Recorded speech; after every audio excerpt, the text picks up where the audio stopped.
మంచి మంచి మేధావులు చెప్పారు. ఎందుకంటే చప్పట్లు కొట్టడం వల్ల మన బాడీలో ఉన్న 10 నరాలు సెల్స్ అనేది అరిచేతిలా కనెక్ట్ అయి ఉన్నాయి. కొట్టడం వల్ల ఎలాంటి హార్ట్ ప్రాబ్లమ్స్ కానీ చిన్న చిన్న సమస్యలు కానీ రావాలి. కొట్టడం వైపు చెప్పాలి సార్.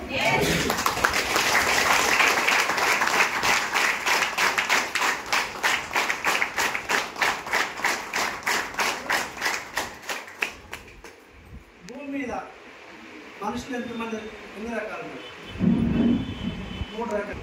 ఆడజాతి ఆత్మహత్యాలు, మగజాతి ఆత్మహత్యాలు, third transgender. ఒకసారి ఆలోచించండి, ఈ సొసైటీలో ఎక్కడైనా పేపర్లలో కానీ టీవీలలో కానీ ట్రాన్స్జెండర్కి హార్ట్ స్ట్రోక్ వచ్చిందని ఒక పేపర్లో విన్నారు. ఎందుకంటారు? క్లాస్ ఎక్కడ పోయినా వాళ్ళ పని వాళ్ళు చేసుకుంటారు, ప్రాబ్లమ్స్ వస్తారు.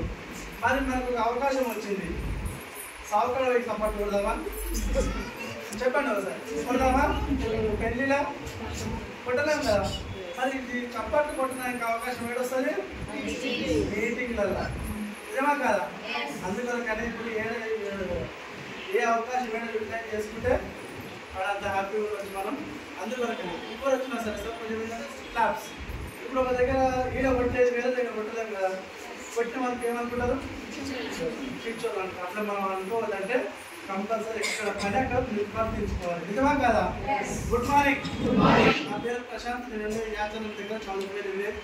వెస్టింజ్ పీపుల్ చాలా మంది కూడా నేను ప్రొఫెషన్ ఇక్కడ ఉన్నాను, గవర్నమెంట్ జాబ్లో ఉన్నా.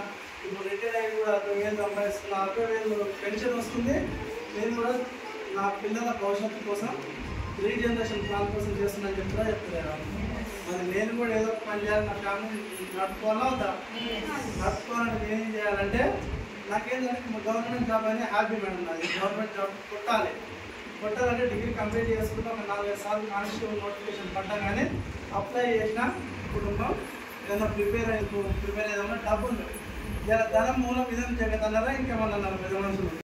నిజమా కదా? అలాంటిది నేను కూడా రైతు కుటుంబం నుంచి వచ్చిన. అలా కొన్ని కాంపిటీషన్ ప్రిపేర్ అయినా కానీ ఎలాంటి జాబ్ రాకపోగా ప్రైవేట్ సెక్టార్లో ఏదో మంచి జాబ్ కోసం నేను ట్రై చేస్తుంటే మొత్తం టోటల్గా 10 సంవత్సరాలు ప్రైవేట్ జాబ్ చేసిన. 7 సంవత్సరాలు షోరూమ్లో, ఒక 3 సంవత్సరాలు అక్కడ టార్చర్ తట్టుకోలేక సిమెంట్ షాప్లో సూపర్వైజర్. అలాంటి సమయంలో నాకు వెస్టిజ్ అనే వ్యవస్థ ఉంది. దీన్ని అర్థం చేసుకుని లైఫ్ మారుతుంది. ఇంతకంటే ముందు వెస్టిజ్లో చేసిన చాలామంది లైఫ్ ఫస్ట్ తెలుసుకోమని నాకు చెప్పింది ఒక IAS ఆఫీసర్. IAS ఆఫీసర్ అనుకుంటారా? కాదు, మా రిలేషన్, మా తాత హనుమంత్ తాత రైతు. ఆ తాత చెప్పినప్పుడు ఏంటంటే, ఎందుకంటే డిగ్రీ కంప్లీట్ నాది. బయట కొన్ని జాబులు చేసినాం, బయట కొన్ని జాబులు చేసిన.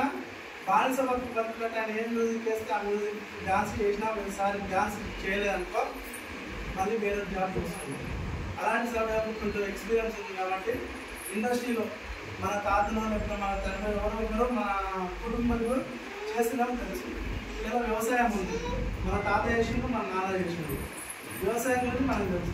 మన వెస్టీజ్ బ్యాగ్స్ ఇండస్ట్రీలో ఎవరు పని చేసిండు? మా ఇంట్లో ఎవరు చేయనప్పుడు నేను చేయాలని ఒప్పుకుంటున్నా, ఒప్పుకోను. కాబట్టి మా తాతనేమో తెలుసుకోమని అంటూ నేనేమో నీకేం తెలియకపోతాను. బాగుంది కొటేషన్. ఆయనేమో తెలుసుకో అంటుండు, నేనేమో నీకు తెలియకపోతాను. ఎందుకంటే నేను చిన్నప్పటి నుంచి తాత నేను వ్యవసాయం చేసేది, రోజు 10 లీటర్ల పాలు పోసేది.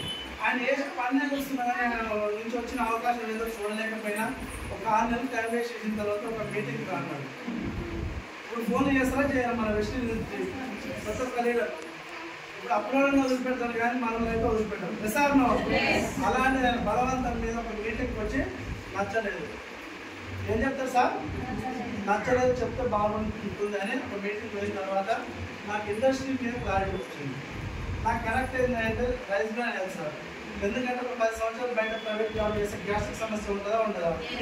ఎందుకంటే అందులో నాకు మార్కెటింగ్ ఫీల్డ్, 3 వీలర్ ఆటోలు ఉంటాయి కదా, 4 వీలర్ ఆటోలు ఉంటాయి కదా, బొలెరో లాంటివి, అది మార్కెటింగ్కి వెళ్ళాలి. అంటే ఏ టైంకి వచ్చేది తెలియదు. అందుకని time to time food maintenance లేక గ్యాస్ట్రిక్ సమస్య ఉంటే ఈ రైస్ బ్రాండ్ ఆయిల్ వల్ల గ్యాస్ ట్రబుల్ తగ్గుతుందని చెప్తుంది. ఇన్ని రోజులు బయట ఆయిల్ వాడుతున్నాం, తగ్గిందా? నీళ్ళు అప్పుకోవడం వల్ల రైస్ బ్రాండ్ ఆయిల్ తీసుకుంటాయి. వాడిన తర్వాత 1 వీక్లో కొంచెం పర్సనాలిటీ కట్అవుట్ పెద్దగానే ఉంది. కటౌట్ పెద్ద నాకు నడుస్తుంటే ఆయాసం వస్తుందా రాదా? వస్తుందా రాదా? ఆయాసం తగ్గింది. నాకు మంచి చేసిందా చెడు చేసిందా? మంచి చేసింది. డబ్బులు ఎక్కువ వస్తుందో తెలియదు. తెలుగులో బయటికి రామన్నాడు, బయటికి రామన్నాడు. నేను పోతానా? ఎందుకంటే ఆడ ప్రైవేట్ జాబ్ ఉంది. అక్కడ ఒకవేళ ఒక రోజు ఆబ్సెంట్ అయింది అనుకో, ఆ 18,000 1 డే శాలరీ కట్ చేసినా కట్ చేయడా? మరి ఆ 1 డే శాలరీ కట్ చేసిన నా ఇంటి పరిస్థితులు ఆ భయంతో పోలేక ఒక హాఫ్ డే లీవ్ పెట్టుకొని సూర్కేంద్రలో ఎంఎస్ఆర్ సార్ మీటింగ్ వచ్చిన తర్వాత ఇండస్ట్రీ నేను క్లారిటీ ఇచ్చిండు. ఇంతవరకు బట్టి నేను ఒక 6 నెలలు టైం వేసినట్లేదు. జాబ్నే తప్పు పట్టలేదు. ఇంకోటి ఏంటంటే చాలా మంది ప్రైవేట్ సెక్టర్ కానీ గవర్నమెంట్ సెక్టర్ అనగానే వాళ్ళని మంచి గురపాఠం లేదు. ప్రసారం బంధా లేదు, బంధుత్వాలు కూడా అర్థమైపోయింది. నిజమా కదా? అలాంటిది ఒక ఇంట్లో పాజిటివ్ వచ్చింది అనుకో, ఇంటి పక్కన వచ్చి చూసారా గొడవను ఒక 2 నెలలు లాక్డౌన్ నరేంద్ర మోడీ గారు చెప్పారు. చెప్పినప్పుడు ఏం చేశారు? కాళ్ళకి కళ్ళు తాగారు, ఇంటి ముందు 50 రూపాయలు అక్షరం మాట. అలాంటప్పుడు 2-3 నెలలు ఇంటికాడ మా కుటుంబ పరిస్థితి అక్కడ జాబ్ చేయలేదు, ఇక్కడ ఇంటికాడ. అలా అని ఒక 2 నెలలు లాక్డౌన్. నేనైతే 4 నెలలు పెట్టుకోలేదు లాక్డౌన్. భారత ప్రభుత్వం అయితే లాక్డౌన్ విధించిందో నేను అందరిలాగా నేను ఉన్నా. 2 నెలలు నేను ఇంటికాడ ఉన్నా కాబట్టి నాకు కుటుంబాన్ని పోషించుకోవాలంటే ఇబ్బంది అవుతుందని జాబ్ చేసిన దగ్గర 14,000 అవసరం లేదు, ఒక 7,000 ఇవ్వండి అన్నాడు. అంటే ఆయన ఏమన్నాడు? ఒకటే మాట, నువ్వు చేసినవా అన్నాడు. మీనింగ్ ఏంటంటే నువ్వు వచ్చినావా తమ్మి అంటే అప్పుడు అడగలుగుతామా? ఇక్కడ ఏమనుకోకండి, పెళ్ళి ఎంతమందికైనా ఆల్మోస్ట్ ఒక 10 మంది అట్లా కాకుండా ఉండొచ్చు. అయితే December 16, 2022 నాకు మ్యారేజ్ అయింది. మ్యారేజ్ అయిన పెళ్లి పనులు ఉంటాయా? పెళ్లి పనులకు అందరూ 15 రోజులు ఇంకా తీసుకుంటే నేను 2 నెలలు తీసుకున్నాను. ఎందుకంటే భరోసా విషయం. ఎందుకంటే నేను ఏర్పరచుకునే టీం ఉంది ఇంటికాడ ఉన్నా కానీ చాలా మంది టాప్ లీడర్స్ చెప్తారు, 1 సంవత్సరం లేదా 2 సంవత్సరాలు లేదా 3 సంవత్సరాలు గట్టి హార్డ్ వర్క్ అయ్యి టీం సెట్ చేసుకుని మీరు ఇంటున్నా డబ్బులు వస్తాయి. సార్ నువ్వు అలాంటి నేను 2 నెలలు ఇంటికాడ ఉన్నా కానీ 4 లక్షల రూపాయలు నాకు చట్టం కావాలి. పవరా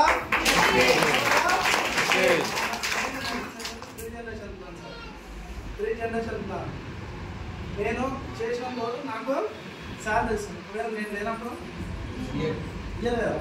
ఇంకోటి గవర్నమెంట్ ఎంప్లాయీస్ కూడా ఈరోజు పెన్షన్ కూడా లేదు, ఉందా? ఆయన రిటైర్మెంట్ అయిన వరకు కూడా జాబ్ చేస్తుండు. 30, 40, 50, 60 లక్షల రూపాయలు సంపాదించిన గవర్నమెంట్ జాబ్. మరి రిటైర్డ్ అయినాక అలా పరిస్థితి ఏంటి? క్వశ్చన్ మార్క్ ఏర్పడదా ఏర్పడలేదా? ఇక్కడ ఏంటంటే 3 జనరేషన్ ప్లాన్. నేను పోతే నా భార్య పోతే పిల్లలు అన్నట్టుగా 3 జనరేషన్ ప్లాన్ కోసం కరెక్ట్ అయినా సార్. నాకు కూడా చాలా డ్రీమ్స్ వెళ్ళి అక్కడ ప్రైవేట్ జాబ్ ఇప్పటికి కూడా జాబ్ను తప్పు పడట్లేదు. అక్కడ 14,000 రూపాయలు లైఫ్ మారలే, ఖర్చులు అంత మాత్రం వస్తున్నాయి, డబ్బులు పోతున్నాయి. నిజమే కదా? అలాంటిది అక్కడ డ్రీమ్స్ ఉన్నాయి కానీ పూర్తి చేసుకోలే. ఇక్కడ డిస్ట్రిక్ట్లోకి వచ్చిన తర్వాత unicorn bike EMI 1,43,000 unicorn bike తీసుకోవడం జరిగింది. దాంతోపాటుగా 14 లక్షల వర్క్ చేసిన మార్పు చూపి ఎక్సెల్ 7 సీటర్ కారు కూడా తీసుకోవడం జరిగింది. అంటే లైఫ్ మారిందా మారలేదా? మారిందా మారలేదా? ఇంకా డ్రీమ్స్ ఏర్పడ్డాయి.